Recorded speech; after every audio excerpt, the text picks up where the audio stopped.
Graças a Deus estamos novamente aqui para meditar na palavra do Senhor, no livro do profeta Daniel. Vamos continuar Daniel capítulo 7. Mas antes de tudo, gostaria de desejar que a graça do Senhor Jesus esteja com todos os irmãos e amigos que têm nos assistido. Deus esteja lhe abençoando, lhe fortalecendo, e que hoje seja um momento muito especial de meditação na palavra do Senhor e também de oração, visto que esse é o momento em que dedicamos para orar pelos pedidos uns dos outros, para adorar a Deus em oração. Mas vamos meditar na palavra do Senhor em Daniel capítulo 7. Semana passada nós falamos sobre esta grande visão que Daniel teve dessas 4 bestas, 4 animais que saíram do mar. Acreditamos que ele viu ali o mar Mediterrâneo e essas bestas saindo do mar. Cada besta dessas representa um rei, um império, e isso é interpretado pelos anjos ali a Daniel. Ainda no capítulo 7, verso 17, nós lemos: estes grandes animais, que são 4 reis que se levantarão da terra. Então são 4 reis que haverão de se levantar dentro da perspectiva de tempo do profeta Daniel. Lembrando que o capítulo 7 de Daniel está relacionado ao capítulo 2 do profeta Daniel. Lembra que no capítulo 2 Deus deu em sonho uma visão a Nabucodonosor sobre os reinos que haveriam de dominar o mundo antigo. E então nós temos aquela estátua, a cabeça de ouro, os braços e o peito de prata, o abdômen e os quadris de bronze, as pernas de ferro e os pés de ferro e de barro, com os artelhos ali. E nós falamos que aqueles pés de ferro e de barro são exatamente um novo Império Romano, um Império Romano restaurado, não igual ao Império Romano da Antiguidade, que nós temos uma vasta história sobre ele, mas um Império Romano que ainda haverá de surgir na nossa perspectiva. Lembre-se que para Daniel, Nabucodonosor, naquele período, e Nabucodonosor, aqueles reinos ainda surgiriam. Nabucodonosor era a cabeça de ouro. Lembre-se que Nabucodonosor teve este sonho, esta revelação de Deus a ele, numa perspectiva em que um idólatra, um pagão, compreendesse a revelação de Deus. E a mentalidade do idólatra era ídolo, pensar em estátuas. Logo, ele sonhou com aquela estátua. Mas Daniel teve esta visão aqui do capítulo 7, equivalente àquela do capítulo 2, mas na perspectiva de um homem de Deus. E então ele viu aqueles elementos que eram metais preciosos na estátua, equivalentes a monstros, a bestas, mostrando como o Senhor avalia estes impérios idólatras. São monstros diante do Senhor. Nós já falamos dessas 4 bestas superficialmente, e agora vamos focar mais na última. Lembre-se que a primeira grande dessas bestas era um leão alado, que significava ali o Império Babilônico. A segunda besta era um urso, que significava o Império Medo-Persa. A terceira besta era um leopardo com 4 cabeças e 4 asas, representando aí a velocidade da Grécia ao dominar os reinos da antiguidade. E a última besta, entendemos que é o Império Romano, mas é uma besta que se expande. Em que sentido? Essa besta tem 10 chifres, 3 desses chifres vão cair, e um chifre pequeno ele vai aparecer, vai surgir e vai se tornar grande, maior do que os outros. Olha então, Daniel capítulo 7, verso 7, onde nós paramos na nossa última meditação aqui em Daniel. Vamos ler Daniel capítulo 7, verso 7. Depois disto, eu continuava olhando nas visões da noite, e eis aqui o 4º animal, terrível, espantoso, sobremodo forte, o qual tinha grandes dentes de ferro. Ele devorava e fazia em pedaços e pisava aos pés o que sobejava. Era diferente de todos os animais que apareceram antes dele e tinha 10 chifres. Então perceba que este animal representa o Império Romano da época do Senhor Jesus Cristo, mas também aponta para o Império Romano restaurado, que nós ainda aguardamos que venha a surgir. E esse Império Romano restaurado, ele é bem representado aqui por estes 10 chifres. Verso 8. Estando eu a observar os chifres, eis que entre eles subiu outro pequeno, diante do qual 3 dos primeiros chifres foram arrancados. E eis que neste chifre havia olhos, como os de homem, e uma boca que falava com insolência. Então haviam olhos no pequeno chifre e uma boca. Lembrando que o chifre, não somente na literatura bíblica antiga, mas em toda a antiguidade ele representava poder. Quem tinha um chifre tinha poder. Em várias culturas era assim na antiguidade. Deste modo, entendemos aqui que esses 10 chifres representam poderes, representam reis que surgirão nesse período do Império Romano restaurado. E desses 10 chifres, 3 cairão e um chifre pequeno aparecerá. Entendemos que esse chifre pequeno com olhos e uma boca que fala insolência é o anticristo. Por quê? Se você observar lá em Apocalipse capítulo 13, esse capítulo de Daniel 7, ele aparece lá em vários pedaços do texto de Apocalipse capítulo 13. Inclusive, é mencionado sobre o chifre pequeno, com a sua boca de insolência. E Apocalipse 13 fala primeiro do anticristo e em seguida do falso profeta. Então entendemos aqui que o chifre pequeno é o anticristo que haverá de vir. Ainda meditamos no livro de Daniel, entendendo que o livro do profeta Daniel nos fala sobre o reino de Deus. O reino de Deus que haverá de vir e que tomará de conta do nosso mundo, do nosso planeta que está caído no pecado. Olhe então o verso 9, que vai dar grande ênfase a esse aspecto acerca do reino de Deus. Lembre-se que no sonho de Nabucodonosor, lá no capítulo 2, vinha uma rocha cortada não por mão humana que derrubava a estátua. E depois essa rocha crescia como uma montanha e tomava todas as dimensões. A ideia é que o reino de Deus virá e tomará de conta de todo o planeta. Nós estudamos no Evangelho de Lucas que o reino de Deus já iniciou, já começou, já foi inaugurado. Ele está em cada crente no Senhor Jesus Cristo hoje. Mas fisicamente o reino de Deus ainda não é possível ser visto. Mas em breve, com a volta do Senhor Jesus Cristo, o reino de Deus será definitivamente implantado aqui neste nosso mundo, de modo onde não mais haverá dor, sofrimento, tristeza e nenhum tipo de pecado. Olha então, Daniel capítulo 7, verso 9, diz assim: Continuei olhando até que foram postos uns tronos, e o ancião de dia se assentou. Sua veste era branca como a neve, os cabelos da cabeça como a pura lã, o seu trono eram chamas de fogo, e suas rodas eram fogo ardente. Este ancião de dias é Deus, o Pai, a primeira pessoa da Trindade, o Senhor, e ele está no seu trono ali, governando, um rei soberano sobre todas as coisas que acontecem no universo, sobre todos esses reinos, essas bestas, esses chifres. O Senhor, que é o ancião de dias, está governando sobre tudo. Olhe ainda o verso 11.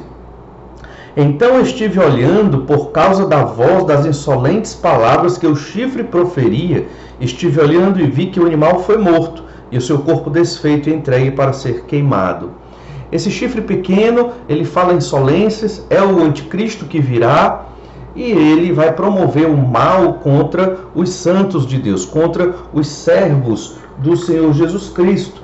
No entanto, nós devemos compreender que tudo está sob o poder de Deus. Veja que este animal será morto, será desfeito, será queimado, o reino do anticristo será destruído pelo Senhor.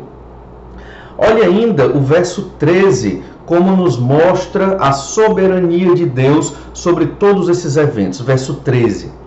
Eu estava olhando nas minhas visões da noite, e eis que vinha com as nuvens do céu um como filho do homem, e dirigiu-se ao ancião de dias, e o fizeram chegar até ele.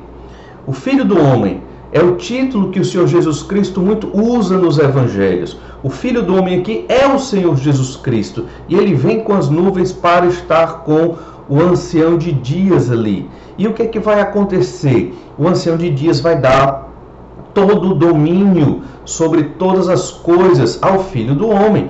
Deus Pai vai dar ao Senhor Jesus Cristo o domínio sobre todas as coisas. Isso acontecerá na segunda vinda do Senhor Jesus Cristo. Olha o que diz o verso 14. Foi-lhe dado domínio e glória e o reino para que os povos, nações e homens de todas as línguas o servissem. O seu domínio é domínio eterno, que não passará, e o seu reino jamais será destruído.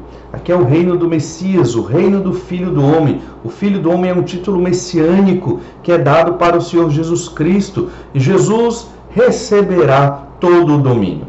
Talvez você tenha uma dúvida aqui. Talvez você se pergunte, mas o Senhor não é soberano sobre tudo? Tanto o Pai, quanto o Filho, quanto o Espírito Santo? Eles não já dominam sobre tudo? Sim, de fato, o Senhor é soberano sobre tudo. O Senhor Jesus Cristo é soberano sobre tudo. No entanto, nesse momento da história humana, Deus, na sua soberana vontade, quis e permitiu que as trevas tivessem certo domínio sobre o nosso planeta, sobre a humanidade. O Senhor, pelos motivos dele e para a glória do nome dele, assim quis. Mas haverá o dia em que as trevas não terão mais nenhum tipo de influência sobre o planeta, sobre a criação, sobre os seres humanos. O dia da volta do Senhor Jesus Cristo, onde aqueles que creram no Senhor Jesus serão salvos e os que rejeitaram o Senhor Jesus, escolheram o seu próprio pecado, escolheram viver com a besta, escolheram viver com as trevas, estes serão julgados e condenados pelas suas obras. Observe então que o livro do profeta Daniel tem como mensagem principal a chegada do reino de Deus. É um livro que trata da profecia da vinda do reino, que nós aguardamos ansiosamente, aguardamos a sua consumação. Daniel então quis entender, como nós lemos no início desta meditação, no verso 17, o anjo explica para Daniel que aqueles 4 animais, aquelas 4 feras bestas, são 4 reinos, 4 reis que estão governando os reinos. Ou seja, é o Império Babilônico, o Império Medo-Persa, o Império Grego e o Império Romano. E dos chifres da última besta, nós temos ali o Império Romano restaurado, de onde virá o chifre pequeno.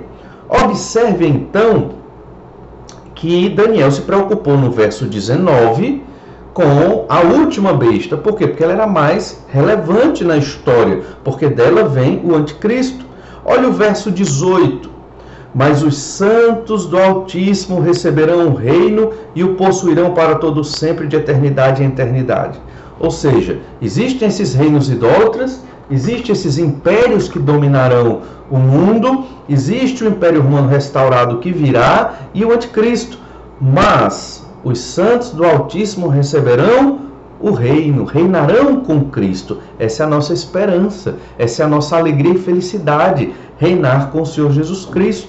Então Daniel passa a falar do 4º animal, um animal terrível, com unhas de bronze, dentes de ferro. Não existia nada semelhante a isso naquela época.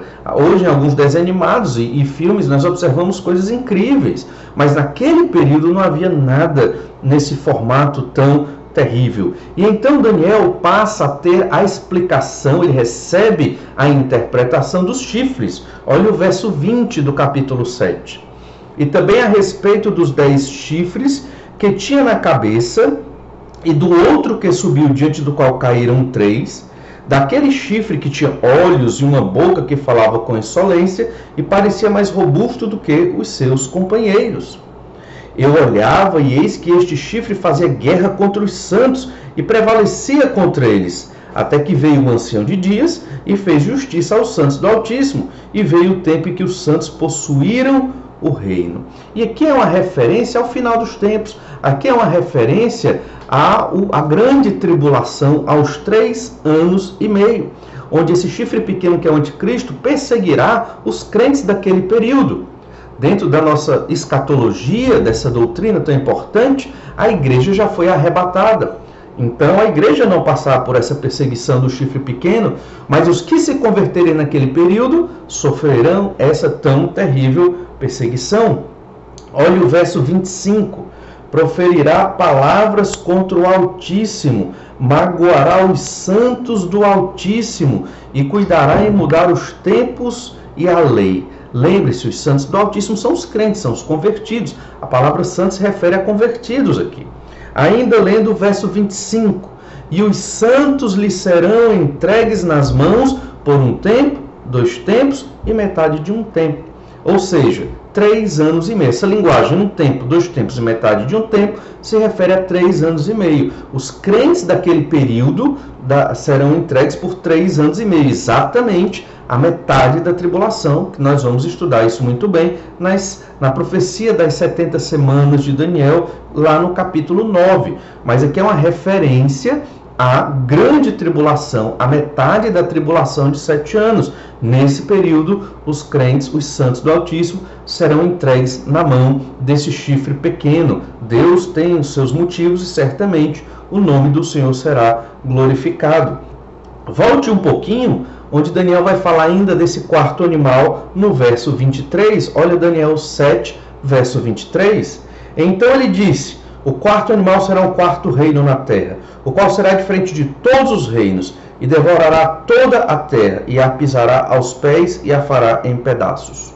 No Império Romano Antigo, ele não fez exatamente isso. Ele não dominou todos os reinos, ele não dominou toda a terra, ele não foi diferente de todo o reino da antiguidade. Então, entendemos que haverá um Império Romano restaurado, e esse Império Romano restaurado que virá, certamente terá algo de Roma, terá algo latino, mas também não será 100% romano. Nós entendemos então que o anticristo, esse chifre pequeno, virá de alguma nação romana, alguma nação que é oriunda do antigo Império Romano. Antigamente, as pessoas percebiam a nacionalidade umas das outras pela língua, pelo idioma.